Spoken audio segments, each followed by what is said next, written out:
걸프 연안의 한 도시 위로 미사일과 드론 180발이 한꺼번에 쏟아졌습니다. 도시 하나를 통째로 지울 죽음에 비었습니다. 그런데 단 한 발도 떨어지지 않았습니다. 막아낸 것은 미국도 유럽도 아닌 한국이 만든 방공 체계였습니다. 전 세계가 얼어붙었습니다. 패트리어트의 종주국 미국은 짝퉁이라 비웃던 입을 닫았고 중국은 경계심에 휩싸였습니다. 그리고 가장 충격받은 나라는 일본이었습니다. 도쿄의 한 방송에서 전문가가 탄식했습니다. 우리는 왜 이걸 못했습니까? 방공의 자존심 이스라엘마저 한국에 손을 내밀었습니다. 하지만 진짜 충격은 따로 있었습니다. 그 무기의 뿌리에는 수백 년을 이어온 한 민족의 소름 끼치는 비밀이 숨어 있었습니다. 지금 그 충격적인 전말을 공개합니다. 시작하기 전 구독과 좋아요, 그리고 대한민국 파이팅 댓글로 한국을 응원해주세요. 제 이름은 리처드 콜드웰입니다. 영국 국방부 합동전력 평가국장으로서 우리 군이 어떤 무기 체계를 신뢰하고 도입할지를 최종적으로 판단하는 자리에 있습니다. 쉽게 말해 영국이 수십조 원을 들여 무기를 사들일 때 그 무기가 정말 우리 병사들의 목숨을 맡길 만한 물건인지를 가려내는 것이 제 일입니다. 저는 지난 32년 동안 전 세계의 거의 모든 무기 체계를 직접 평가해 왔습니다. 제 서명 하나에 영국의 국가 안보와 막대한 예산이 좌우됩니다. 그렇기에 저는 단 한 번도 감정에 휘둘린 적이 없습니다. 오직 데이터, 오직 실전 결과, 오직 설계의 본질만을 봅니다. 그런 제가 지금부터 제 평생을 부정하게 만든 이야기를 꺼내려 합니다. 그 새벽에 보고서가 제 책상에 올라온 순간 저는 보좌관을 다급히 불러 세웠습니다. 잠깐, 그랜트 중령. 방금 뭐라고 했습니까? 올리버 그랜트 중령이 보고서를 다시 또렷하게 읽어 내려갔습니다. 걸프 연안의 도시가 180발 규모의 포화 공습을 받았습니다. 그리고 요격률은 97%였습니다. 막아낸 주력 체계는 한국이 만든 방공 무기입니다.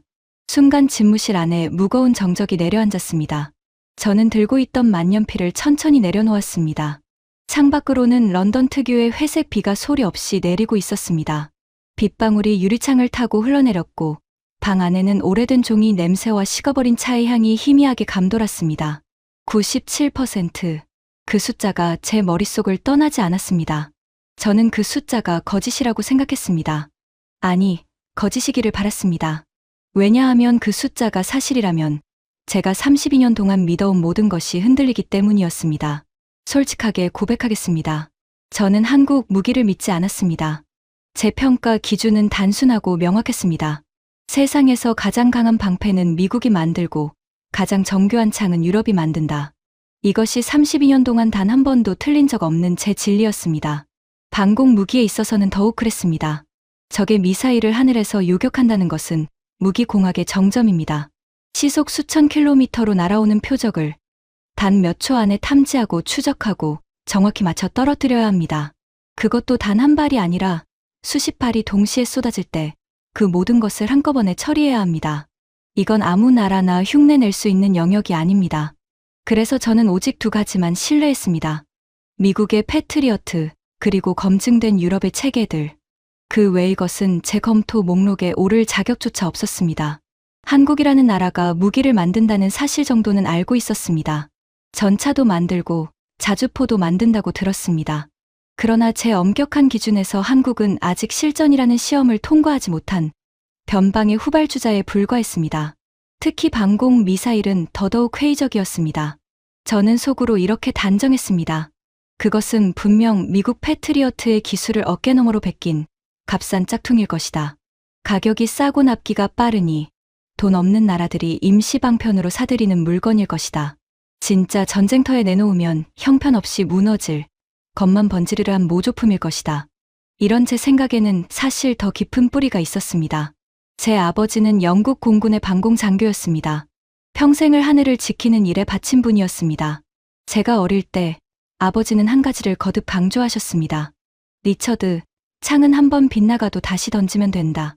하지만 방패는 다르다. 방패가 단 한 번만 뚫려도 그 뒤에 있는 모든 것이 끝난다. 막아내는 자가 진짜 강한 자다. 화려한 무기를 믿지 마라. 끝까지 막아내는 무기를 믿어라. 아버지는 한 가지 이야기를 평생 가슴에 묻고 사셨습니다. 젊은 시절 동맹군의 방공망이 단 몇 발의 미사일을 놓친 적이 있었습니다. 그 몇 발이 떨어진 자리에서 수많은 목숨이 사라졌습니다. 아버지는 그 현장을 두 눈으로 보셨습니다. 그날 이후 아버지에게 방공이란 99%로는 결코 충분하지 않은 일이 되었습니다. 단 1%의 누수가 곧 누군가의 죽음이기 때문이었습니다.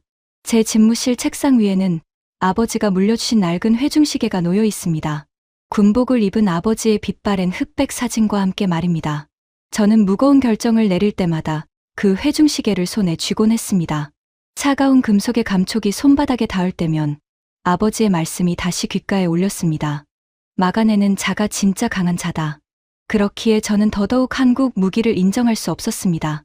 한국이라는 나라가 그 신성한 방패의 영역에서 미국과 유럽을 넘어선다는 것은 제 평생의 신념과 정면으로 충돌하는 일이었으니까요. 저는 한국 방공 체계를 철저히 배제해 왔습니다. 단 한 번도 진지하게 들여다본 적이 없었습니다. 들여다볼 가치조차 없다고 여겼기 때문입니다. 그런데 그 한국 무기가 제 아버지가 평생 가슴에 묻고 살았던 바로 그 악몽 같은 상황에서 180발의 죽음을 막아낸 것입니다. 단 한 발의 누수도 거의 허용하지 않은 채로 말입니다. 저는 그 보고서를 책상 위에 내려놓고 한참을 멍하니 비 내리는 창밖을 바라보았습니다. 우연이겠지. 저는 스스로에게 그렇게 중얼거렸습니다. 운이 좋았을 뿐이라고. 적의 무기가 형편없었거나 마침 조건이 맞아떨어졌을 뿐이라고. 그렇게 믿고 싶었습니다. 하지만 그 우연이라는 단어로는 결코 설명할 수 없는 일들이 그날부터 제 책상 위에 차곡차곡 쌓이기 시작했습니다.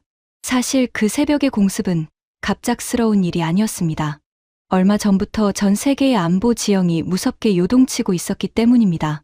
동유럽의 전선은 끝없이 길어졌고 매일 쏟아지는 미사일을 막아낼 방공 무기가 턱없이 부족했습니다. 중동에서는 새로운 충돌이 곳곳에서 불을 뿜었고 하늘에서 날아드는 위협이 하루가 다르게 늘어났습니다. 아시아 태평양 지역의 긴장도 위험 수위로 치솟았습니다. 세계 각국이 동시에 같은 것을 원하기 시작했습니다. 바로 하늘을 지킬 방패였습니다. 제 집무실 책상 위에는 매일 아침 전 세계에서 날아든 보고서가 산더미처럼 쌓였습니다. 내용은 절망적으로 똑같았습니다. 미국의 패트리어트는 주문이 밀려 몇 년을 기다려야 했습니다. 세계 최강을 자부하던 미국의 방산 기업들조차 생산 능력의 한계에 부딪혔습니다. 레이시온도 로키드 마틴도 끝없이 늘어선 주문대기 명단 앞에서 무력했습니다. 유럽의 사정도 다르지 않았습니다. 자국 방공망조차 제대로 채우지 못해 수출은 엄두도 내지 못했습니다. 저는 식어버린 차를 한 모금 마시며 이 사태를 냉정하게 지켜보았습니다. 공급망 붕괴는 이미 여러 번 겪어본 시나리오였습니다. 예측 가능한 일이었습니다. 하지만 단 한 가지, 도저히 이해할 수 없는 현상이 눈에 띄기 시작했습니다. 바로 한국산 방공 체계를 도입하겠다는 요청들이 연이어 올라오기 시작한 것입니다. 시작은 중동의 한 나라였습니다. 뒤이어 또 다른 나라가, 또 다른 대륙의 나라가 같은 선택을 했습니다. 기후도, 지형도, 안보 환경도 전혀 다른 나라들이었습니다. 그런데 그들의 도입 검토 보고서 끝에는 예외 없이 같은 이름이 적혀 있었습니다. 한국이었습니다. 처음에는 대수롭지 않게 여겼습니다. 서방 공급망이 꽉 막혀 있으니 납기가 빠르고 가격이 싼 대체재를 찾는 것이라고 판단했습니다. 급한 불을 끄기 위한 임시 방편일 뿐이라고 저는 확신했습니다. 그런데 제 책상 위에 쌓이는 후속 보고서들이 그 확신을 조금씩 갉아먹기 시작했습니다. 통상적으로 새로운 무기 체계를 도입하면 초기 몇 달에서 1년 사이에는 온갖 결함과 문제가 터져 나오는 것이 정상입니다. 부품이 맞지 않고 낯선 기후에서 오작동하고 정비 매뉴얼에 없는 고장이 속출합니다. 그래서 무기를 도입한 직후에는 반드시 제조국의 기술자들이 현장에 상주하며 문제를 수습해야 합니다. 이것은 방산업계의 불문율입니다. 그런데 한국 방공 체계를 도입한 나라들의 현장 피드백은 기이할 정도로 조용했습니다. 불만이 거의 없었습니다. 유지비는 예상치를 크게 밑돌았습니다. 중동의 살인적인 모래 폭풍 속에서도 동유럽의 혹한 속에서도 고장률이 믿기 힘들 만큼 낮았습니다. 어느 나라의 보고서에는 이례적이라는 단어가 적혀 있었습니다. 또 다른 나라는 초기 도입분에 만족해 대규모 추가 도입을 검토하기 시작했다고 했습니다. 저는 그것을 애써 외면했습니다. 운이 좋았을 뿐이라고, 한두 나라의 특수한 사례일 뿐이라고, 하지만 5나라, 7나라에서 똑같은 결과가 반복된다면 이야기는 달라집니다. 그랜트 중령이 어느 날 조심스럽게 입을 열었습니다. 국장님, 솔직히 말씀드리면 이상합니다. 새 무기 체계에서 이 정도로 결함 보고가 없는 경우를 저는 본 적이 없습니다. 저는 대답하지 않았습니다. 그저 아버지의 회중시계를 손에 쥐었을 뿐입니다. 차가운 금속의 감촉이 손바닥에 전해졌습니다. 이 정도로 일관된 데이터는 결코 우연이나 행운으로 치부할 수 없는 수준이었습니다. 제 머리는 그 사실을 인정하고 있었습니다. 다만 제 자존심이 그것을 받아들이지 못하고 있었을 뿐입니다. 저는 흔들리는 기준을 다잡으려 애썼습니다. 한국 무기가 잘 팔리는 이유는 그저 싸고 빠르기 때문이라고, 그 뻔한 사실을 증명하면 된다고, 그래야만 제가 32년 동안 지켜온 신념이 흔들리지 않을 테니까요. 그래서 저는 결심했습니다. 한국 방공 체계의 약점을 직접 찾아내기로, 그 화려해 보이는 데이터 뒤에 숨겨진 맹점을 제 손으로 들춰내기로 말입니다. 그랜트 중령, 한국 방공 체계와 관련된 모든 자료를 가져오십시오. 기술 사양, 실전 운용 데이터, 그리고 그 새벽 공습의 교전 기록까지 하나도 빠짐없이 말입니다. 그랜트 중령은 잠시 놀란 표정을 지었습니다. 그가 놀라는 것도 무리는 아니었습니다. 지난 32년 동안 오직 미국과 유럽의 무기만을 잣대로 삼아온 제가 처음으로 한국이라는 나라를 직접 검증하겠다고 나섰으니 말입니다. 그때까지만 해도 저는 몰랐습니다. 제가 찾으려던 것은 약점이었지만 제가 마주하게 될 것은 그 정반대라는 사실을 말입니다. 자료가 도착하기를 기다리는 동안 저는 동맹국들의 동향부터 살피기로 했습니다. 특히 미국이 이 사태를 어떻게 보는지가 궁금했습니다. 패트리어트의 종주국, 세계 방공의 절대 강자인 미국 말입니다. 마침 며칠 뒤 영미 방산협력 화상회의가 잡혀 있었습니다. 미국 측에서는 미사일 방어 분야의 고위 관계자인 마커스 헤이든이 참석했습니다. 저는 그를 오래전부터 알고 있었습니다. 능력은 있었지만 오만하기로 소문난 인물이었습니다. 회의 중 누군가 그 새벽의 중동 공습 이야기를 꺼냈습니다. 한국 방공 체계가 180발을 막아냈다는 보고를 두고 헤이든이 코웃음을 쳤습니다. 화면 속에서 그는 의자에 거만하게 등을 기댄 채 말했습니다. 여러분, 그 숫자에 속지 마십시오. 한국 건 결국 우리 패트리어트를 베낀 짝퉁입니다. 우리가 수십 년 흘린 땀을 그들은 어깨너머로 훔쳐간 겁니다. 막아냈다고요? 그건 우리 기술이 막아낸 거지 한국 기술이 막아낸 게 아닙니다.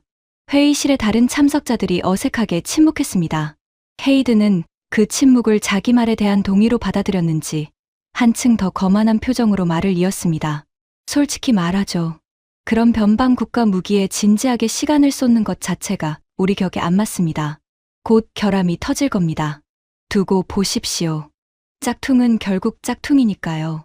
저는 그 말을 들으며 묘한 기분에 사로잡혔습니다. 불과 며칠 전까지만 해도 저 역시 헤이든과 똑같이 생각했기 때문입니다. 한국 무기는 짝퉁이라고, 진지하게 볼 가치가 없다고. 그런데 헤이든의 입에서 그 말이 나오는 순간 저는 이상하게도 그 말이 거슬리기 시작했습니다. 마치 거울 속에 비친 제 오만함을 보는 것 같았습니다. 데이터를 보지도 않고 들여다보지도 않고 그저 자존심만으로 내뱉는 단정. 그것이 과연 전문가의 태도인가? 회의가 끝나고 저는 자리에 한참 앉아 있었습니다. 창밖의 비는 어느새 그쳐 있었고 회색 구름 사이로 희미한 빛이 새어나왔습니다. 그런데 바로 그날 저녁 그랜트 중령이 다급한 얼굴로 집무실 문을 두드렸습니다. 국장님, 방금 들어온 첩보입니다. 그런데 좀 이상합니다. 무엇입니까? 미국이 움직이기 시작했습니다. 저는 그를 바라보았습니다. 미국이 움직이다니 무슨 뜻입니까? 그랜트 중령이 보고서를 내밀며 말했습니다. 미국 국방부가 그 한국 방공 체계에 대한 정밀 분석에 착수했습니다. 그것도 최우선 순위로 말입니다. 자국 패트리어트의 데이터와 한국 체계의 교전 데이터를 정밀하게 비교 분석하기 시작했다고 합니다. 저는 손에 쥐고 있던 만년필이 멈추는 것을 느꼈습니다. 불과 몇 시간 전 헤이든은 화면 속에서 한국 무기를 짝퉁이라 비웃었습니다. 그런 변방 무기에 시간을 쏟는 것은 격에 안 맞는다고 거만하게 말했습니다. 그런데 바로 그 미국이 뒤에서는 그 무기를 최우선으로 분석하고 있었던 것입니다. 이것이 무엇을 의미하는지 저는 누구보다 잘 알았습니다. 미국이라는 나라는 분석할 가치가 없는 대상에는 결코 자원을 낭비하지 않습니다. 그것도 자국 주력 무기와 직접 비교하는 정밀 분석은 상대를 진지한 경쟁자로 인정했다는 명백한 증거입니다. 헤이든의 입은 한국을 짝퉁이라 부르고 있었지만 미국이라는 나라의 손은 한국을 두려워하며 움직이고 있었습니다. 저는 천천히 자리에서 일어나 창가로 다가갔습니다.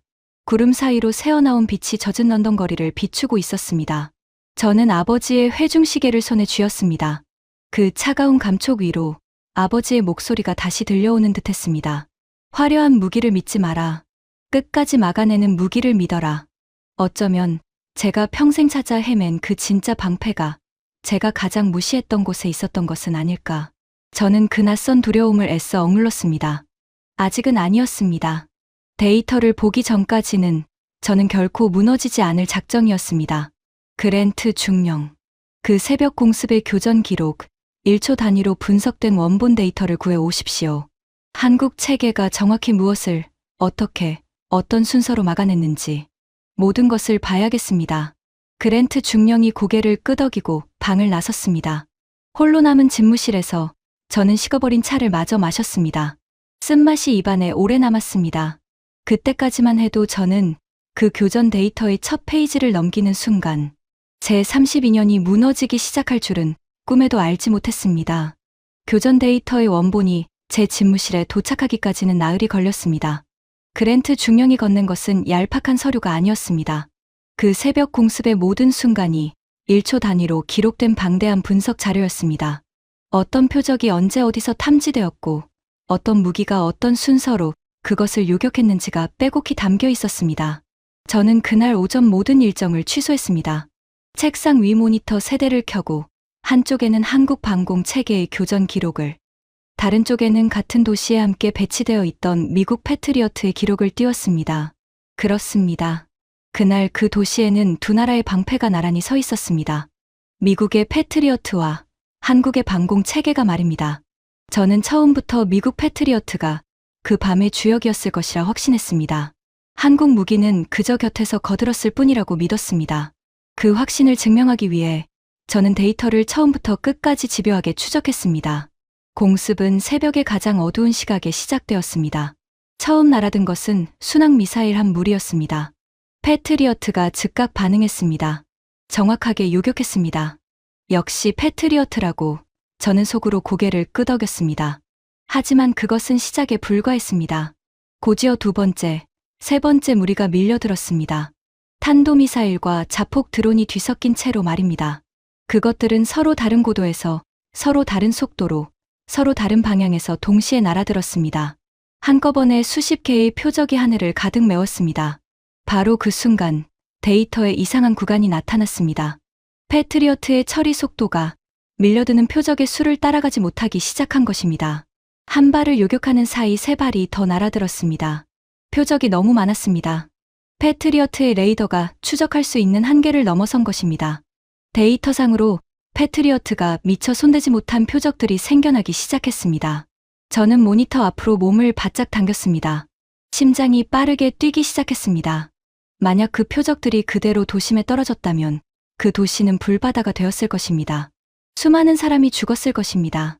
제 아버지가 평생 두려워하던 바로 그 악몽이 그 새벽에 현실이 될 뻔했던 것입니다. 그런데 그 표적들은 떨어지지 않았습니다. 패트리어트가 놓친 바로 그 미사일들을 한국의 방공 체계가 잡아낸 것입니다. 저는 데이터를 다시 보았습니다. 그리고 또다시 보았습니다. 잘못 본 것이 아닌가 싶어 몇 번이고 처음으로 돌아가 확인했습니다. 결과는 같았습니다. 패트리어트가 포화 상태에 빠져 손을 놓친 그 순간 한국 체계가 빈틈없이 그 자리를 메우고 있었습니다. 마치 처음부터 패트리어트의 한계를 정확히 계산하고 있었던 것처럼 말입니다. 그것도 한두 발이 아니었습니다. 패트리어트가 놓친 표적의 대부분을 한국 체계가 차례차례 요격했습니다. 하나도 빠짐없이 정확하게 말입니다. 저는 의자의 등을 기대며 긴 숨을 내쉬었습니다. 손바닥에 식은땀이 배어 있었습니다. 그랜트 중령. 이 한국 체계의 정식 이름이 무엇입니까? 그랜트 중령이 자료를 확인하고 대답했습니다. 천궁입니다. 한국이 독자적으로 개발한 중거리 지대공 미사일 체계입니다. 천궁. 저는 그 낯선 이름을 입속으로 천천히 되뇌었습니다. 32년 동안 단 한 번도 제 검토 목록에 올린 적 없던 이름이었습니다. 짝퉁일 것이라 비웃으며 거들떠보지도 않았던 이름이었습니다. 그런데 그 이름이 제 아버지가 평생 막아내고 싶어 했던 죽음을 그 새벽에 막아낸 것입니다. 저는 처음으로 제 32년이 흔들리는 소리를 들었습니다. 저는 그날 밤늦게까지 집무실을 떠나지 못했습니다. 한 번의 교전 데이터만으로는 결론을 내릴 수 없었습니다. 저는 철저하게 데이터로만 판단하는 사람입니다. 어쩌면 그 새벽의 천궁은 그저 운이 좋았을 뿐인지도 모릅니다. 그래서 저는 더 많은 데이터를 요구했습니다. 천궁을 운용하는 다른 모든 나라의 기록을 하나도 빠짐없이 가져오라고 했습니다. 자료가 도착하는데 또 며칠이 걸렸습니다. 그리고 그 자료를 펼친 순간 저는 운이라는 단어를 영원히 입에 담을 수 없게 되었습니다. 먼저 그 새벽 공습의 최종 수치였습니다. 180발의 위협 중 천궁이 책임진 구역의 요격률은 97%였습니다. 단순히 높은 숫자가 아니었습니다. 세계 최강이라는 패트리어트가 같은 밤, 같은 하늘에서 기록한 수치를 명백하게 앞선 숫자였습니다. 저는 그 97이라는 숫자를 한참 동안 바라보았습니다. 제 아버지에게 방공의 합격선은 99%가 아니었습니다. 100%였습니다. 단 1%의 누수도 누군가의 죽음이기 때문이었습니다. 그런 가혹한 기준에서 보아도 97%는 인간이 만든 방패가 도달할 수 있는 거의 끝에 가까운 숫자였습니다.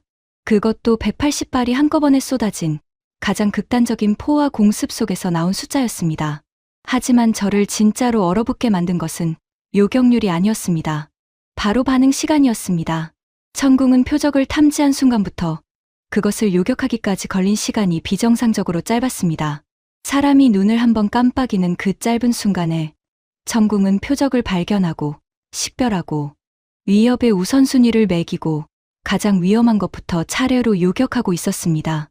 수십 개의 표적이 동시에 날아드는 아수라장 속에서도 말입니다. 이것은 단순히 미사일이 빠르다는 이야기가 아니었습니다. 그 무기를 움직이는 머리, 즉 두뇌가 무서울 정도로 정교하다는 뜻이었습니다. 저는 다른 나라들의 운용 데이터로 넘어갔습니다. 중동의 한 나라에서는 살인적인 모래 폭풍이 몰아치는 사막 한가운데에서 천궁이 운용되고 있었습니다. 모래는 정밀 장비의 천적입니다. 미세한 모래 알갱이 하나가 전자 부품을 망가뜨리고 극심한 일교차가 금속을 갈라놓습니다. 저는 분명 이곳에서 천궁의 약점이 드러날 것이라 기대했습니다. 하지만 데이터는 정반대였습니다. 그 지옥 같은 환경에서 천궁의 가동률은 99.2%였습니다. 거의 단 한순간도 멈추지 않고 작동했다는 뜻입니다. 동유럽의 혹한에서도 마찬가지였습니다. 영하의 추위 속에서 서방의 일부 장비들이 작동을 머뭇거릴 때 천궁은 즉각적으로 반응했습니다. 그리고 마지막으로 결정적인 한 가지가 더 있었습니다. 새로운 무기 체계를 도입하면 초기 몇 달은 반드시 크고 작은 결함이 속출하는 안정화 기간을 거칩니다. 이것은 방산업계의 철칙입니다. 그런데 천궁을 도입한 나라들의 초기 6개월 기록은 사실상 무결점에 가까웠습니다. 마치 처음 설계 단계에서부터 그 낯선 나라의 극단적인 환경까지 전부 계산해 넣고 만든 것 같았습니다. 저는 들고 있던 만년필을 책상에 내려놓았습니다. 운이 좋았다는 말은 한 번이면 통합니다. 두 번이면 우연일 수 있습니다. 하지만 5나라, 7나라에서 사막에서도 설원에서도 평시에도 실전에서도 똑같은 결과가 반복된다면 그것은 더 이상 운이 아닙니다. 그것은 실력입니다. 아니, 실력이라는 단어로도 부족한 어떤 근본적인 차이입니다. 그랜트 중령이 조심스럽게 물었습니다. 국장님, 이제 어떻게 보십니까? 저는 한참을 침묵하다가 천천히 입을 열었습니다. 내가 틀렸을지도 모르겠습니다. 32년 만에 처음으로 말입니다. 며칠 뒤 다시 영미 방산협력 화상회의가 열렸습니다. 저는 마커스 헤이든이 이번에는 무슨 말을 할지 궁금했습니다. 그 새벽의 교전 데이터는 이미 동맹국들 사이에 공유되어 있었습니다. 패트리어트가 놓친 것을 천궁이 막아냈다는 사실을 이제 미국도 모를 수 없었습니다. 회의가 시작되자 누군가 다시 천궁 이야기를 꺼냈습니다. 이번에는 헤이든이 코웃음을 치지 않았습니다.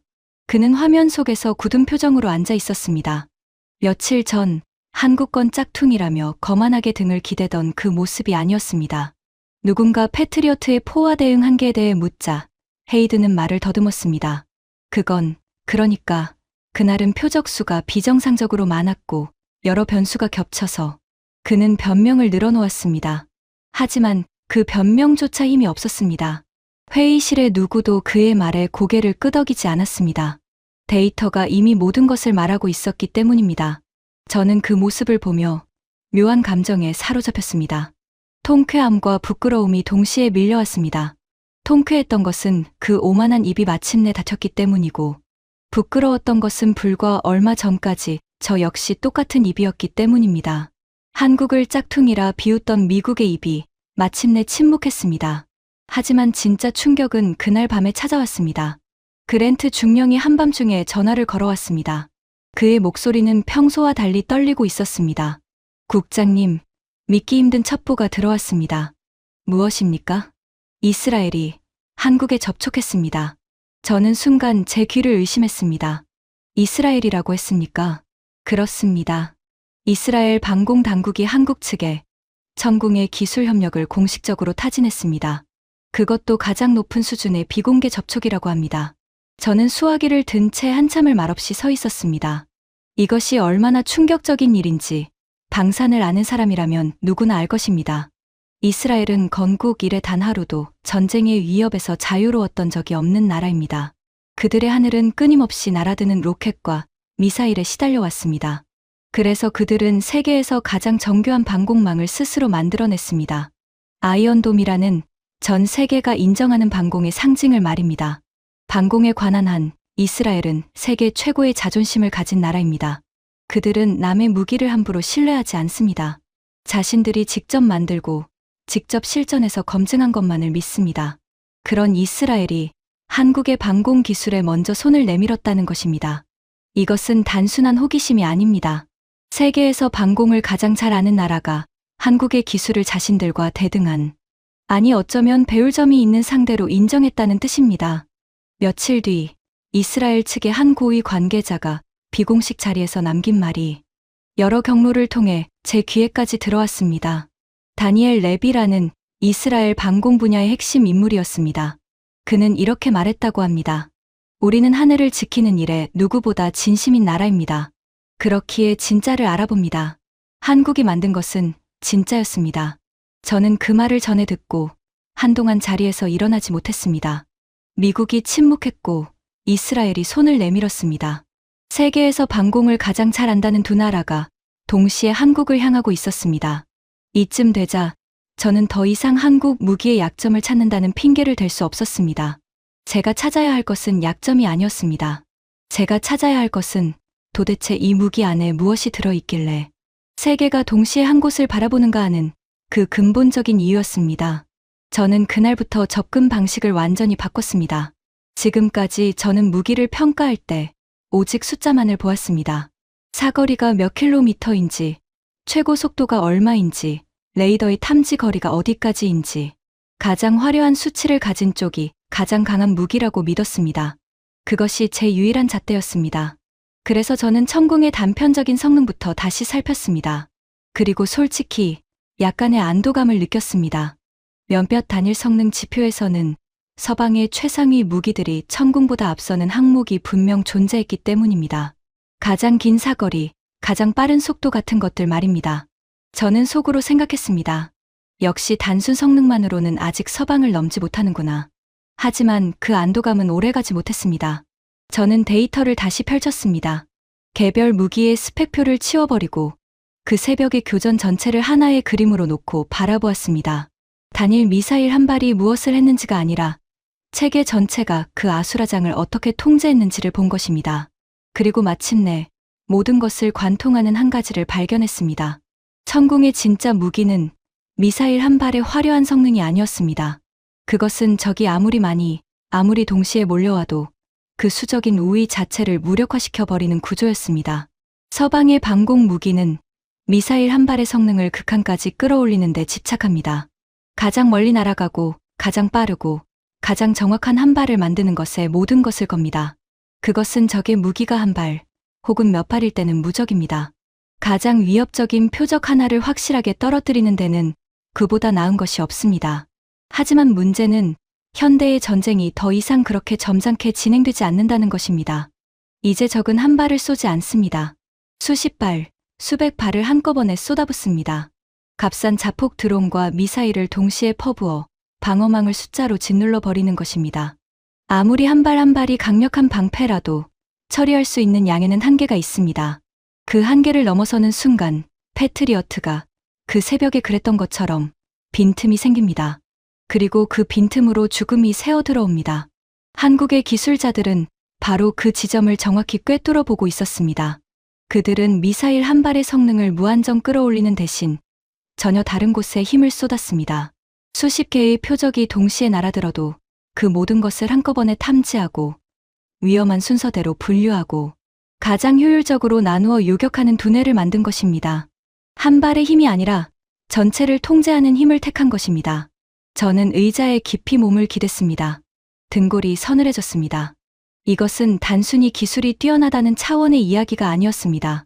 무기를 바라보는 철학 자체가 서방과 근본적으로 달랐습니다.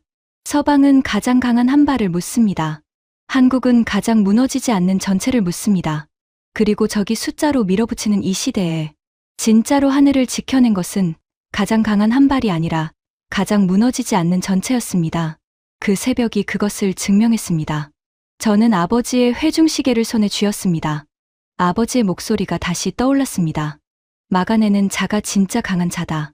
아버지는 평생 그렇게 말씀하셨지만 정작 그 말을 무기로 완벽하게 구현해낸 것은 영국도 미국도 아닌 제가 가장 무시했던 한국이었습니다. 저는 그 순간 도저히 떨쳐낼 수 없는 한 가지 의문에 사로잡혔습니다. 도대체 이 무서운 철학은 어디서 온 것인가? 한국이 현대적인 방공 무기를 독자적으로 만들기 시작한 역사는 그리 길지 않습니다. 불과 수십 년 전만 해도 전쟁의 폐허 속에서 신음하던 가난한 나라였습니다. 미사일은커녕 변변한 공장 하나 제대로 없던 나라였습니다. 그런 나라가 어떻게 세계에서 방공을 가장 잘 안다는 미국과 이스라엘마저 놀라게 할 이토록 깊은 설계 사상을 품게 되었단 말입니까? 미국에서 배운 것일까요? 아닙니다. 미국의 철학은 가장 강한 한 발에 있습니다. 한국의 전체를 통제하는 사상과는 태생부터가 다릅니다. 그렇다면 이 사상은 외부에서 주입된 것이 아니라 그들 내부의 아주 깊은 곳에서 솟아난 것입니다. 도대체 언제부터 그들은 이런 생각을 품고 있었던 걸까요? 저는 더 이상 종이 위의 데이터만으로는 만족할 수 없었습니다. 직접 두 눈으로 확인해야만 했습니다. 그 무기가 만들어지는 현장을, 그리고 그것을 만든 사람들을 말입니다. 그랜트 중령. 한국으로 가는 일정을 잡아 주십시오. 방공 체계를 만드는 시설과 그것을 설계한 연구소까지 전부 둘러보고 싶습니다. 그랜트 중령의 눈이 휘둥그레졌습니다. 32년 동안 제가 미국과 유럽이 아닌 나라의 방산시설을 직접 찾은 적은 단 한 번도 없었으니까요. 하지만 그는 더 이상 묻지 않았습니다. 그 역시 데이터가 가리키는 곳이 어디인지 이미 알고 있었기 때문입니다. 한국에 도착한 것은 늦은 오후였습니다. 공항을 나서는 순간 런던과는 전혀 다른 공기가 피부에 닿았습니다. 차창 밖으로 스쳐가는 도시는 빽빽하고 역동적이었습니다. 활기찬 거리의 불빛들이 어둠이 내리는 하늘을 환하게 밝히고 있었습니다. 저는 먼저 미사일을 만드는 시설을 찾았습니다. LIG넥스1과 한화 시스템의 생산 현장이었습니다. 지난 32년 동안 저는 세계 방위 산업을 호령하는 거인들의 심장부를 수없이 밟아왔습니다. 미국의 로키드 마틴, 레이시온, 그리고 유럽의 거대 기업들 말입니다. 그 압도적인 잣대를 품고 한국의 시설 안으로 들어섰습니다. 첫 인상은 의외로 소박했습니다. 서방의 거대 기업들처럼 과시하는 화려함은 없었습니다. 하지만 생산 라인의 중심부로 걸음을 옮긴 순간 저는 멈칫할 수밖에 없었습니다. 기이할 정도로 조용했습니다. 쇳소리와 불꽃이 튀는 소음으로 가득해야 할 방산 공장이 마치 도서관처럼 차분했습니다. 안내를 맡은 관계자에게 물었습니다. 공정이 원래 이렇게 조용합니까? 그가 미소를 지으며 대답했습니다. 불필요한 동작과 낭비를 전부 없앴습니다. 소음이 적다는 것은 그만큼 공정에 군더더기가 없다는 뜻입니다. 저는 그 말을 곱씹었습니다. 단순히 조용한 것이 아니라 만드는 과정 자체가 한치의 낭비도 없이 정돈되어 있다는 의미였습니다. 다음 날, 저는 그 무기를 설계한 연구소를 찾았습니다. 국방과학연구소였습니다. 그곳에서 저는 천궁의 두뇌를 설계한 책임 연구원과 마주 앉았습니다. 윤재현 박사라는 분이었습니다. 저는 단도직입적으로 물었습니다. 당신들이 이 방공 체계를 설계할 때 가장 집착한 원칙은 무엇입니까? 윤재현 박사는 잠시의 망설임도 없이 대답했습니다. 적이 한꺼번에 몰려와도 단 하나도 놓치지 않는 것입니다. 한 발을 멀리 보내는 것보다 100발이 동시에 와도 무너지지 않는 것이 훨씬 중요합니다. 적은 절대 한 발씩 점잖게 쏘지 않으니까요. 저는 그 말에 가슴이 서늘해졌습니다. 제가 데이터를 파고들며 겨우 도달했던 결론을 그는 너무도 당연하다는 듯 말하고 있었습니다. 저는 다시 물었습니다. 그 원칙은 대체 어느 교범에 적혀 있는 겁니까? 누가 그렇게 설계하라고 가르친 겁니까? 윤재현 박사는 잠시 의아한 표정을 짓더니 이렇게 답했습니다. 교범이라기보다는 그냥 당연한 것 아닙니까? 적이 때로 몰려오면 때로 상대할 준비를 하는 것이요. 한 명을 상대하는 검술과 여러 명에게 둘러싸였을 때 살아남는 법은 다릅니다. 우리는 처음부터 후자를 생각했습니다. 당연하다는 그 한마디가 제 뼛속을 관통했습니다. 이들은 자신들이 얼마나 특별한 것을 만들었는지조차 제대로 인식하지 못하고 있었습니다. 세계 최강의 미국과 이스라엘이 놀라 달려온 그 사상을 그들은 그저 당연한 상식처럼 여기고 있었습니다. 마치 그 생각이 처음부터 그들의 피 속에 흐르고 있었던 것처럼 말입니다. 저는 면담을 마치고 숙소로 돌아오는 길에 그랜트 중령에게 한 가지 지시를 내렸습니다. 그랜트 중령. 이 나라가 무기를 설계해온 역사를 추적하십시오. 단순한 기술 기록이 아니라 언제부터 어떤 사상을 바탕으로 적을 상대해왔는지 그 뿌리를 찾아야겠습니다. 기록이 허락하는 가장 깊은 곳까지 거슬러 올라가십시오. 그랜트 중령은 고개를 끄덕였습니다. 며칠 뒤 그가 어두운 얼굴로 제 숙소를 찾아왔습니다. 국장님, 보고 드릴 것이 있습니다. 그런데 이걸 어떻게 말씀드려야 할지 모르겠습니다. 무엇입니까? 이 나라의 전투 사상을 거슬러 올라가다 보니 당초 예상보다 훨씬 먼 과거에 도달했습니다. 얼마나 먼 과거 말입니까? 그랜트 중령은 잠시 숨을 고르더니 조심스럽게 입을 열었습니다. 수백 년 전입니다. 한바다 위에서 벌어진 오래된 전쟁의 기록까지 거슬러 올라갔습니다. 그런데 놀랍게도 그 옛 전쟁에서 한 인물이 쓴 전술이 지금 천궁이 적을 상대하는 방식과 소름 끼치도록 똑같습니다. 저는 손에 든 찻잔을 내려놓으려다 허공에서 멈췄습니다. 수백 년 전 바다 위의 전쟁. 그것이 최첨단 방공 미사일과 도대체 무슨 관련이 있단 말입니까? 하지만 그랜트 중령의 다음 한마디가 제 등줄기를 타고 서늘한 소름을 끌어올렸습니다. 그 인물은 단 한 번도 패한 적이 없다고 합니다. 늘 압도적으로 불리한 상황에서 때로 몰려오는 적을 상대로 말입니다. 그랜트 중령이 가져온 것은 최신 무기의 사양표가 아니었습니다. 철저한 고증을 거친 오래된 역사 기록이었습니다. 수백 년 전 한 나라의 바다에서 벌어진 거대한 전쟁의 기록이었습니다. 침략군은 수십만에 달하는 엄청난 병력을 이끌고 바다를 건너왔고 그 나라의 운명은 오직 험한 바다 위에서 결정될 위기에 처해 있었습니다. 저는 처음 그 문서를 받아들었을 때 솔직히 깊은 한숨을 삼켰습니다. 수백 년 전의 낡은 목조 선박이 최첨단 방공 미사일과 도대체 무슨 관련이 있단 말입니까? 시간 낭비라고 여겼습니다. 하지만 저에게는 한 가지 철칙이 있습니다. 데이터가 주어졌다면 편견 없이 일단 끝까지 들여다본다는 것입니다. 저는 식어버린 차를 한 모금 마시고 천천히 첫 페이지를 펼쳤습니다. 그리고 그 기록을 읽어 내려갈수록 기이한 전율이 온몸을 감쌌습니다. 그 전쟁을 지휘한 인물의 이름은 이순신이었습니다.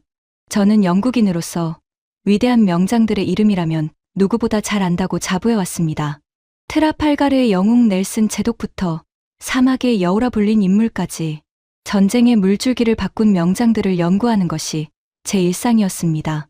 그러나 이순신이라는 이름은 제 평생에 처음 마주하는 미지의 영역이었습니다.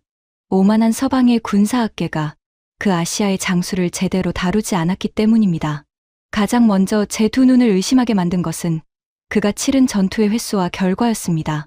그가 지휘봉을 잡고 치른 큰 해전만 수십 차례, 그리고 그 옆에 적힌 숫자가 제 심장을 먹게 했습니다. 단 한 번의 패배도 없었습니다. 무려 수십 번의 피 튀기는 해전 속에서 그는 단 한 척의 배도 내어주지 않고 완벽한 무패를 기록했습니다. 제가 평생 연구해 온 서양의 위대한 명장들 가운데 이토록 완벽한 무패의 기록을 지닌 인물이 있었던가. 영국의 영웅 넬슨조차 결국 마지막 해전에서 전사했습니다. 전쟁이란 본질적으로 혼돈과 불확실성의 연속이기에 100번 싸워 100번 이긴다는 것은 사실상 불가능에 가깝습니다. 그런데 이 아시아의 장수는 단 한 번도 적에게 등을 보이지 않았습니다. 그것도 전력이 비슷한 상황이 아니라 늘 절망적으로 불리한 상황에서 이루어낸 기적이었습니다. 다가오는 적은 늘 몇 배나 많았고 그가 가진 배는 턱없이 부족했습니다. 저는 이 기적의 실체를 파헤치기 위해 그가 치른 해전의 세부 기록을 밤새워 분석했습니다. 그리고 마침내 그의 모든 승리를 관통하는 무서운 패턴을 발견했습니다. 첫 번째는 그가 적을 상대하는 방식이었습니다. 침략군은 늘 압도적인 숫자를 앞세웠습니다. 때로 몰려와 그 수적인 우위로 짓눌러버리는 것이 그들의 전술이었습니다. 그런데 이순신은 그 때를 한꺼번에 상대하는 법을 알고 있었습니다. 그는 자신의 함대를 하기 날개를 펼친 모양으로 넓게 펼쳤습니다. 그리고 밀려드는 적의 함대를 그 날개 안으로 끌어들인 뒤 사방에서 동시에 화력을 집중시켰습니다. 적이 한 척이든 100척이든 상관없었습니다. 그의 진영 안에 들어오는 순간 모든 적은 동시에 그리고 가장 효율적인 순서로 제압당했습니다. 저는 그 대목을 읽다가 들고 있던 문서를 떨어뜨릴 뻔했습니다. 이것은 제가 불과 며칠 전 천궁의 데이터에서 발견했던 바로 그것이었습니다. 적이 한꺼번에 몰려와도 그 모든 것을 동시에 탐지하고 위험한 순서대로 분류하고 가장 효율적으로 나누어 제압한다. 때를 한꺼번에 상대하는 구조. 수백 년의 세월을 사이에 두고 똑같은 사상이 적혀 있었던 것입니다. 두 번째는 그가 적을 제압하는 거리였습니다. 침략군의 가장 강력한 무기는 배에 기어올라 칼을 휘두르는 근접전이었습니다. 그래서 이순신은 적이 그 강점을 발휘하기 전에 승부를 끝냈습니다. 적이 가까이 다가오기 한참 전 멀리 떨어진 거리에서부터 한 포를 쏟아부어 적선을 박살낸 것입니다. 적의 가장 위험한 무기가 닿기도 전에 그것을 무력화시켜 버리는 방식이었습니다. 저는 숨이 막혔습니다. 천궁이 그 새벽에 한 일이 정확히 이것이었습니다. 적의 미사일과 드론이 도시에 닿아 그 파괴력을 발휘하기 전에 멀리 하늘에서 미리 제압하는 것. 위협이 가장 위험해지기 전에 끝내버리는 것. 수백 년 전 바다 위의 한 포와 21세기 하늘 위의 요격. 미사일이 완벽하게 같은 원리로 움직이고 있었습니다. 그리고 세 번째가 가장 무서웠습니다. 그의 가장 유명한 해전 중 하나는 좁은 바닷길에서 벌어졌습니다. 그는 수백 척의 적을 폭이 좁고 물살이 거센 길목으로 교묘하게 끌어들였습니다. 바다가 좁아지면 아무리 배가 많아도 한꺼번에 진격할 수 없습니다. 적이 자랑하던 압도적인 숫자가 좁은 지형이라는 함정 앞에서 일순간에 무력해진 것입니다. 그는 적의 가장 큰 강점이었던 수적 우위 자체를 전장의 구조로 통째로 지워버렸습니다. 저는 그 순간 모든 것이 하나로 연결되는 것을 느꼈습니다. 천궁의 본질이 무엇이었습니까? 적이 아무리 동시에 몰려와도 그 수적인 우위 자체를 무력화시켜 버리는 구조. 바로 그것이었습니다. 수백 년 전 그 장수가 좁은 물길로 적의 숫자를 무의미하게 만들었듯이 천궁은 정교한 통제로 적의 포화를 무의미하게 만들고 있었습니다. 방식은 달랐지만 사상은 완벽하게 같았습니다. 적의 강점을 정면으로 받아치는 것이 아니라 그 강점이 발휘될 수 없는 구조를 먼저 만들어 버린다. 그래서 적이 아무리 발버둥 쳐도 결코 이길 수 없는 판을 미리 짜놓는다. 이것은 단순한 전술이 아니었습니다. 이것은 한 민족이 적을 상대하는 방식 그 자체였습니다. 저는 문서를 든 채 한참을 그 자리에 얼어붙어 있었습니다. 윤재현 박사의 말이 다시 떠올랐습니다. 적이 때로 몰려오면 때로 상대할 준비를 하는 것이 당연한 것 아니냐던 그 담담한 목소리 말입니다. 그는 자신이 수백 년 전 그 장수와 똑같은 생각을 하고 있다는 사실조차 알지 못하고 있었습니다. 그 사상은 교범에 적혀 있는 것이 아니었습니다. 종이에 쓰여 전해진 것이 아니었습니다.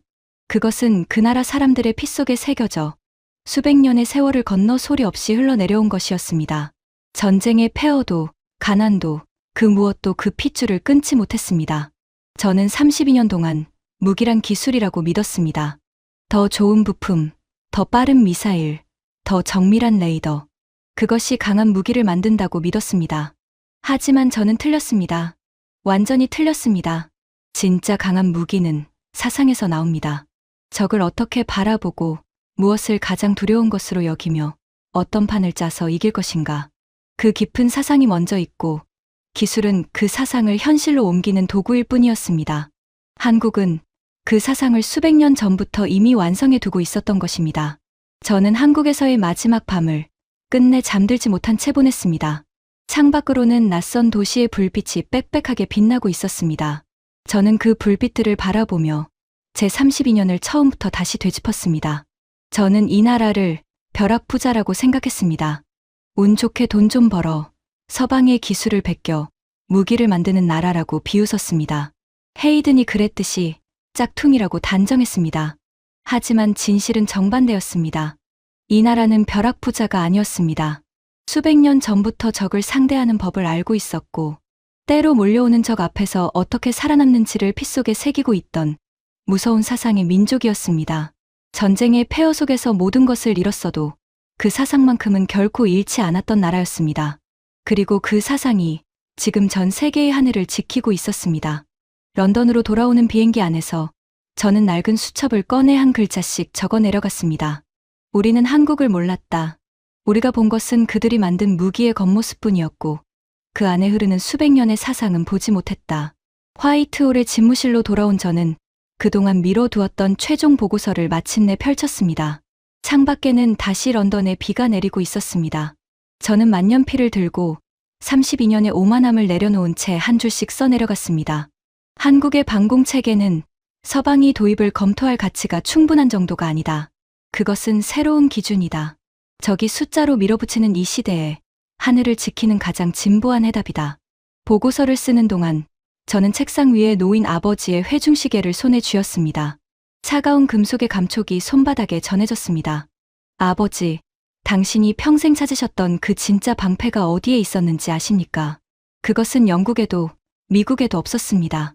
당신이 그토록 강조하셨던 그 진리, 막아내는 자가 진짜 강한 자라는 그 말을 한나라가 수백 년 전부터 무기로 증명하고 있었습니다. 단 한 발의 누수도 허용하지 않는 방패, 적이 108을 쏟아부어도 무너지지 않는 하늘. 그것이 바로 당신이 평생 꿈꾸던 진짜 방패의 모습이었습니다. 며칠 뒤 다시 한번 동맹국 회의가 열렸습니다. 이번에는 마커스 헤이든이 참석하지 않았습니다. 한국을 짝퉁이라 비웃던 그의 자리는 비어 있었습니다. 그가 그토록 무시하던 무기 앞에서 침묵할 수밖에 없게 되자 더 이상 그 자리에 앉아 있을 면목이 없었던 것입니다. 오만한 자의 빈자리를 바라보며 저는 한 가지를 분명히 깨달았습니다. 데이터를 보지 않고 자존심만으로 상대를 깎아내리는 자는 결국 그 상대 앞에서 가장 초라하게 무너진다는 것을 말입니다. 저 역시 데이터를 마주하지 않았다면 헤이든과 똑같은 결말을 맞았을 것입니다. 저는 회의에서 32년의 제 신념을 뒤엎는 한마디를 꺼냈습니다. 우리는 그동안 잘못된 곳만 바라보고 있었습니다. 진짜 방패는 우리가 가장 무시했던 곳에 있었습니다. 이제 우리도 그 사실을 인정해야 할 때입니다. 회의실에는 무거운 침묵이 흘렀습니다. 하지만 그 침묵은 더 이상 한국을 무시하는 침묵이 아니었습니다. 마침내 진실을 받아들이는 침묵이었습니다. 저는 지금도 그 새벽 걸프 연안의 하늘을 생각합니다. 180발의 죽음이 쏟아지던 그 밤, 한 도시의 머리 위에서 보이지 않는 방패가 그 모든 것을 막아냈습니다. 그 도시의 부모들은 다음 날 아침 무사히 아이들의 손을 잡고 거리로 나섰습니다. 그들은 알지 못했을 것입니다. 자신들을 지켜준 그 방패 안에 수백 년을 이어온 한 민족의 사상이 흐르고 있었다는 사실을 말입니다. 우리는 흔히 강함을 화려한 기술로 측정하려 합니다. 더 빠른 것, 더 큰 것, 더 번쩍이는 것을 강하다고 믿습니다. 하지만 진짜 강함은 그렇게 만들어지지 않습니다. 진짜 강함은 오랜 세월을 견디며 피 속에 새겨진 사상에서 나옵니다. 무엇을 끝까지 지킬 것인가, 어떤 위협 앞에서도 무너지지 않을 것인가, 그 깊은 신념이 결국 가장 강한 방패를 만들어냅니다. 한국은 그것을 수백 년 전부터 알고 있었습니다. 그리고 지금 전 세계의 하늘이 그 사실을 증명하고 있습니다. 이 놀라운 이야기는 여기까지입니다. 지금까지 한국을 짝퉁이라 비웃던 영국 국방부 평가국장 리처드 콜드웰이 두 눈으로 마주한 충격적인 이야기였습니다. 전 세계의 하늘을 지켜낸 그 방패 안에는 화려한 기술이 아니라 수백 년을 이어온 우리 민족의 사상이 흐르고 있었습니다. 때로 몰려오는 적 앞에서도 단 하나를 놓치지 않겠다는 그 정신은 바로 우리 선조들이 물려준 것입니다. 자랑스러운 이 이야기를 가족과 이웃에게 널리 공유해 주세요. 진짜 강함은 기술이 아니라 핏줄로 이어집니다. 구독과 좋아요도 부탁드립니다. 지금까지 감동 새벽이었습니다. 감사합니다.